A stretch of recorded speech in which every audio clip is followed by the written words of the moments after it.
discussão. Se você quer que o cara seja um empregado da fábrica, você vai ter o currículo tal. E se você quer que ele seja o dono da fábrica, você vai para a escola que faz milagre. Então, mas aí eu tenho uma teoria. Falou do currículo ativo e prescrito. Eu ainda posso acionar mais um tipo de currículo, fazendo essa reflexão do que seria um currículo.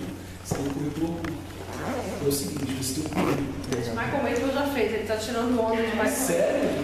Tá aqui. Citado mais de uma vez. Já que ele fala que tem. Não, fala aí.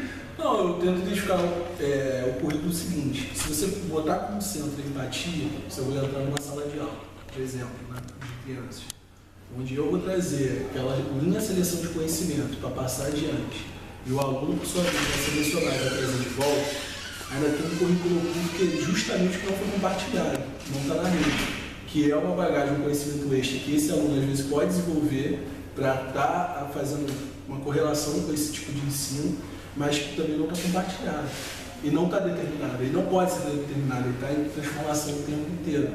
É um currículo de transformação. Como a Nívia falou, não dá para você ter um modelo hoje de escola ou de universidade como a sociedade está mudando. E se continua, ela fica insuficiente, começa a ter essas demandas o tempo todo. Então o currículo ele também tem currículo oculto, é o que está em transformação o tempo todo. Ele não pode ser predeterminado e também ele pode ser adicionado coisa nele, mas ele não é predeterminado. Aí, como você falou, não tem controle. É um currículo que não está transversalizando por você. Ele pode estar em paralelo o tempo todo. Essa é uma ideia minha, não li uma linha disso aí. Não, mas o oculto dele é outra coisa, o seu é um outro oculto.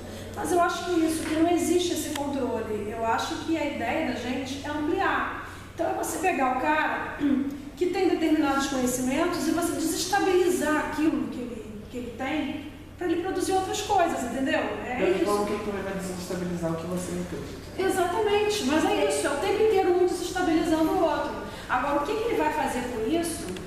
Por mais que eu seja, eu estou falando isso porque na minha tese eu conversei muito com uma professora de matemática, ela e eu não sei se eu já contei, da Maria, que era, acho que não, era professora de matemática, e a Maria, que é aluna do EJA, né, de Educação de Jovens e Adultos, dessa professora de matemática. E como eu falei para vocês, a minha tese, eu não ia com um tema anterior, eu ia conversar com os professores e eles iam me trazendo as angústias, as discussões, e aí a gente ia, a partir dali, pensando. E o que essa professora de matemática falou foi isso: Nívia, o que eu tenho que dar de conteúdo para os meus alunos? Porque eu tenho que dar matemática, e ela trabalhava com ensino fundamental, então ela tinha que dar matemática.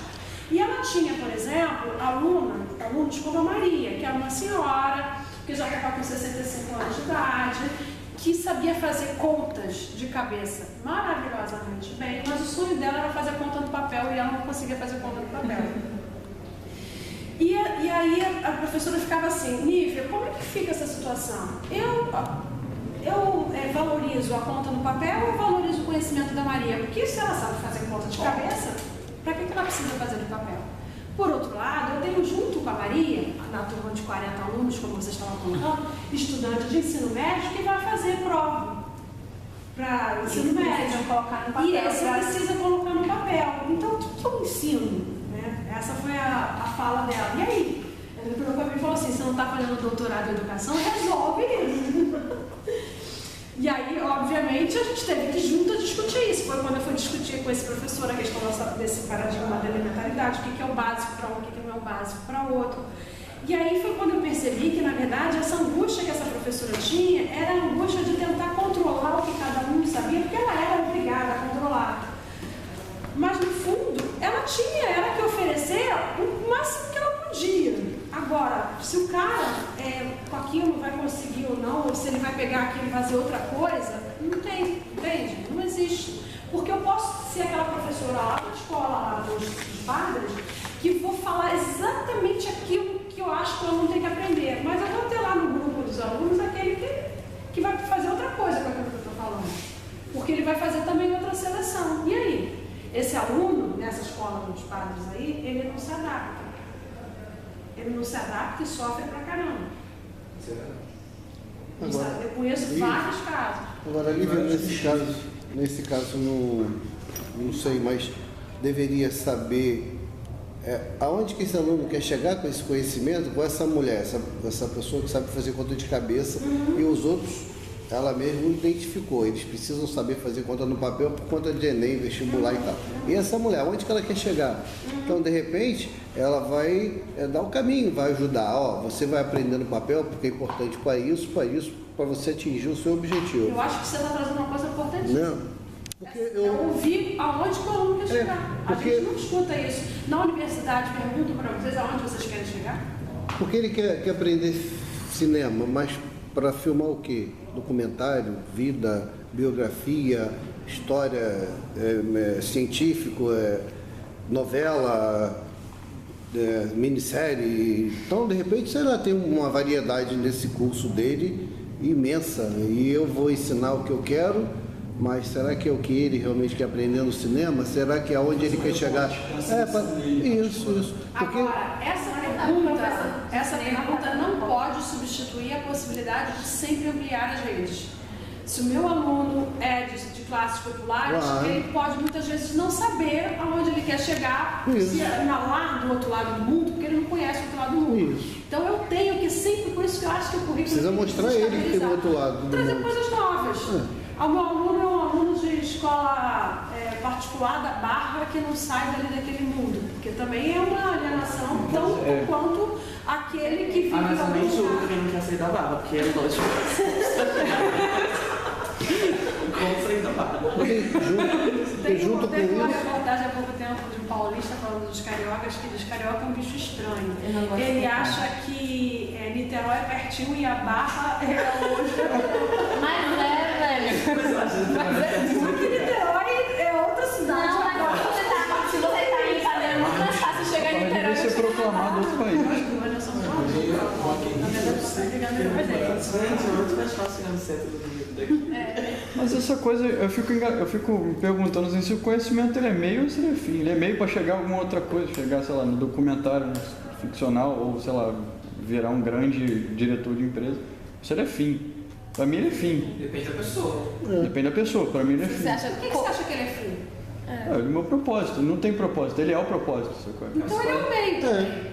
Não vai ter fim O conhecimento pode Não vai ter fim nunca para Você pode você. sentir prazer em conhecer ou conhecer. E não vai ter fim Isso nunca. significa que ele é o processo, ele é o meio. Mas é porque você falou de coisa... tudo bem, mas ele... Não, Quando você fala de coisas novas, nesse sentido, já não é uma coisa assim de tapar um buraco. Ele é a coisa em si, então as coisas novas têm uma justificativa própria, né?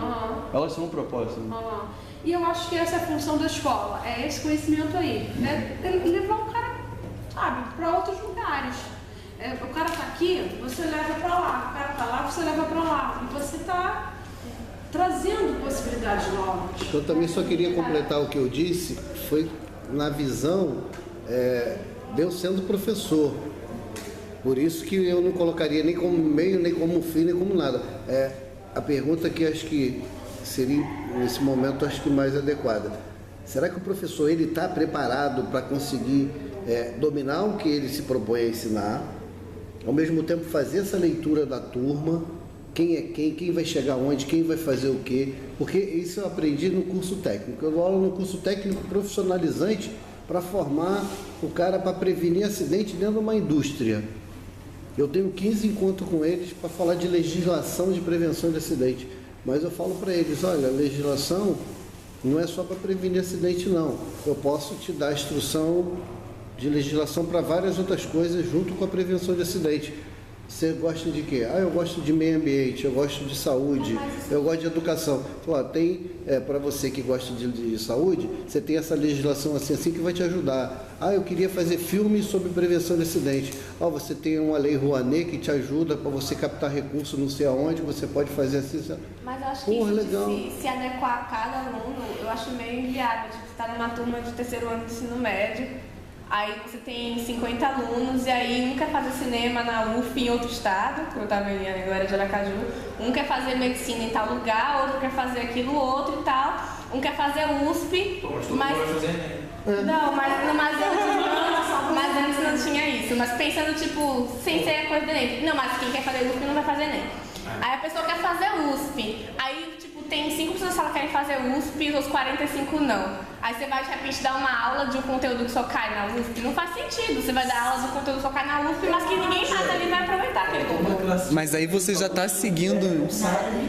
E tem muita gente. Não, Liana, mas aí você já fez uma escolha. Você escolheu que a sua aula seja voltada pro vestibular. Isso. Não, mas eu tô falando dentro de uma escola, porque na verdade eu tava aqui pensando sobre todas as coisas que eu ficava pensando de currículo quando eu tava na escola. Porque eu ficava muito chateada, porque, por exemplo, a gente tava aqui dando uma aula e de repente todo mundo da sala se empolgava com tal assunto.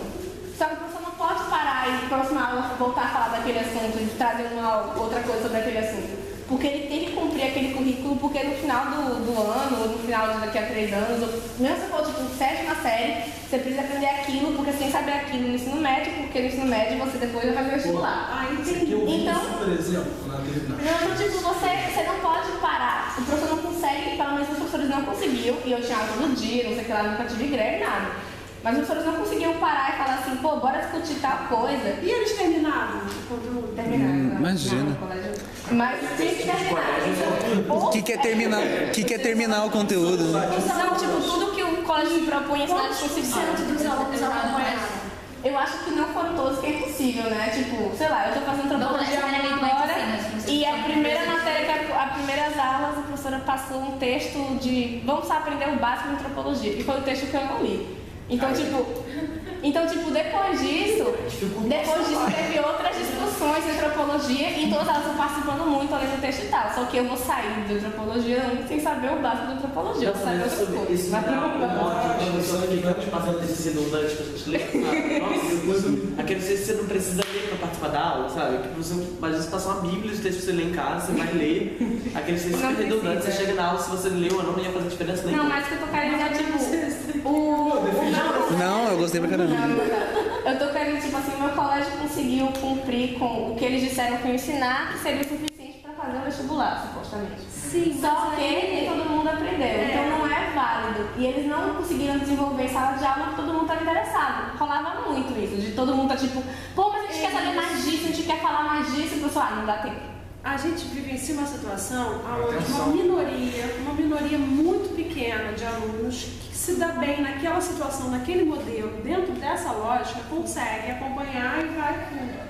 Só que assim, 90%, e aí qualquer escola, seja ela particular ou pública, vai fazer as suas seleções. E essas seleções não é porque o cara está com má vontade de prestar atenção, é porque é outra lógica, saca? É outra lógica. É você não ter a lógica daquele assunto ali, aquilo ali então virou grego para você quando você não entende grego. Então, quando o professor, ele, a meu ver, quando ele se isenta dessa necessidade de controlar, dessa necessidade de achar que ele vai dar conta de tudo, ele consegue muitas vezes pegar a maioria. E aí o que ele faz? Com daqueles outros, sei lá, 5%, que querem fazer o vestibular da USP, daquela coisa específica, ele chega e diz, olha só, esses caras eles se dão bem com o sem professor. Então é só chegar assim, querido, essa tua matéria, dá uma lida e na próxima aula a gente discute isso. E ponto. E para, e vai discutir com o restante da forma outra coisa. Mas é isso que me preocupa, assim, do tipo, então no que eu vivi, os professores deixaram de aproveitar coisas que todo mundo da sala, não todo mundo, mas uma grande parte da sala estava bem interessada e que as pessoas poderiam ter saído de lá sabendo realmente daquilo para, sei lá, parar e em vez de falar mais sobre tal assunto em matemática, não, mas porque eu preciso da matriz, então sai eu não vou correndo. Então, no fim das contas, tipo, todas essas... Tipo, finge que tinha 30 pessoas na sala que estavam muito interessadas nesse assunto e que acabou que o professor não deu e que não aprenderam nada de matriz. Então, por que o professor deixou de se aprofundar naquilo? Eu li hoje. Mas aí o que acontece? Tem mais de 5% daquela turma que conseguiu realmente aprender. E esse 5% aprenderia a matriz de outra forma. Mas nesse caso, o professor não está, nesse exemplo específico, o professor não está falando por ele é só um porta-voz de instituição. Sim, então, mas por exemplo, se você pega uma universidade pública, a instituição... Tem mais liberdade. Não é questão de ser liberdade, é questão assim, a instituição não é uma entidade supra... indivíduos que tem uma... Né? Um colégio preparatório para vestibular, tinha uma voz reprodutivista. Pô, mas ele não pode criar... Entendeu? Mental. E se o professor não ensinasse, os alunos reclama, ele é demitido. Mas no projeto da escola não pode estar escrito nós somos uma escola preparatória para o vestibular. Onde não pode estar? Na legislação permite isso? Não, a conduta da escola não é o que está... Tem propaganda em todos os lugares que fala assim, ó, se você matricular o seu filho aqui, 90% de chance dele passar por Não, mas na matriz que ele está dizendo lá, o que a escola se propõe não é passar ninguém vestibular. Mas aí Não, ela faz, mas não está escrito. Qual exemplo eu queria dar? Eu fiz um curso profissional de eletricidade, para me formar em eletricista. Todo o currículo, todo ele, assim, do início ao fim. Só que meu pai era professor. Então, qual é a parada? Não é porque meu pai é fora. O que acontece? Todas as escolas gerais, em particular eu fiz lá na Eletra, escola antiga, todas as escolas, sem ser ela, dentro dela, tem uma dinâmica de ensino péssima. Embora tenha nome, é péssimo. Tudo que você aprender ali, você vai para a ampla aqui, o cara vai te dar uma surra, vai te botar para puxar cabo e ele vai te ensinar a ser um eletricista, que você não aprendeu nada, você só tem um curso de qualificação. O que o meu pai fazia? Isso é um exemplo mais prático, né? O meu pai fazia, ele trazia o material de casa a contragosto da direção da escola, tipo no chuveiro, a resistência nas espadas para o aluno fazer prática na aula, o material dele.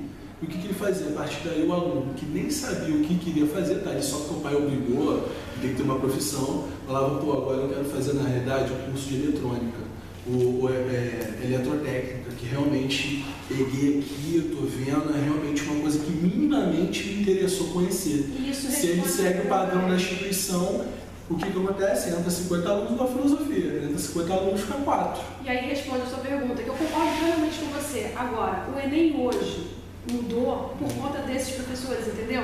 Porque a gente fica achando que essas coisas... Não, é uma esteira nesse modelo. Exatamente. E na verdade, ele está assumindo uma demanda, porque tem muito professor que há muito tempo, nos cursinhos de pré-vestibular, nas escolas que dizem que não, mas fazem ali para dar o ensino apenas para vestibular, os professores eles usam táticas, sabe? Vão usando táticas que vão fazendo com que o negócio fique numa dimensão completamente diferente. Então como que você vai falar que a instituição está dada, entendeu? Se justamente essa mudança então você não pode pensar que a instituição é uma coisa estática, você tem que pensar que ela é um jogo de forças, e aí você tem que pensar o que você vai reforçar ali dentro, porque você acha que a escola segue uma lógica de passar em vestibular e você vai chegar lá e ter uma conduta dessa? Eu não vou ter, entendeu? Se eu fosse formado em qualquer outra ciência, eu ia chegar e ia tentar descobrir um jeito de não reproduzir isso, entendeu?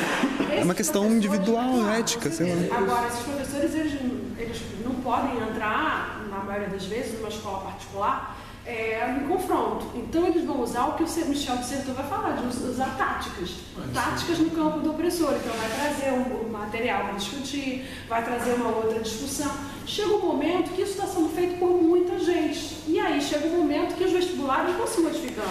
O vestibular que eu fiz era completamente do vestibular que o pessoal tinha feito há 5 anos atrás, 5 anos antes de mim, e o que vocês fizeram é muito mais diferente. Então, por que essas coisas vão mudando? Por conta do professor. Não é o governo federal que decide como é bonzinho, não. É verdade que esse último Enem, ele mudou de novo e voltou ao modelo antigo do vestibular? Esse Enem foi mais difícil do que os outros Enem. Meu irmão é extremamente inteligente. Aí ele chegou desesperado, porque ele olhou o gabarito e tava tipo, só que saiu uma nota do pessoal que corrige, dizendo que, tipo, que, por exemplo, que a gente acertou 110 questões esse ano, acertou 120, vai ter mais pontos que acertou 120 ano passado. Porque tá muito mais difícil. O que está acontecendo? Eu acho que fez a prova foi não é dado, não é estático. Porque o tempo inteiro os caras estão correndo atrás de coisas, porque a sociedade está reclamando, a sociedade está questionando. Dá um exemplo. Na mesma hora sai um monte de críticas às questões. Isso que eu ia dar. Dá um exemplo. Minha mãe, por exemplo, fez o Enem. Assim como ela, tinha várias pessoas mais velhas. Por quê? Porque lá atrás não tinha esse formato. Minha mãe não teve um Enem para entrar para a faculdade. Agora ela está pelo FIES, mas ela está tentando passar pelo ProUni. Entendeu? Então muda, você tem um outro tipo de público. 7 milhões de pessoas inscritas. Mas eu acho preocupante eles estarem tentando deixar o Enem mais difícil. Tipo, como eles estão achando mais difícil? Um formato mais próximo. Mas isso próprio é uma especulação, entendeu? Uma tentativa de responder às críticas da sociedade. Mas eu achei que é foda.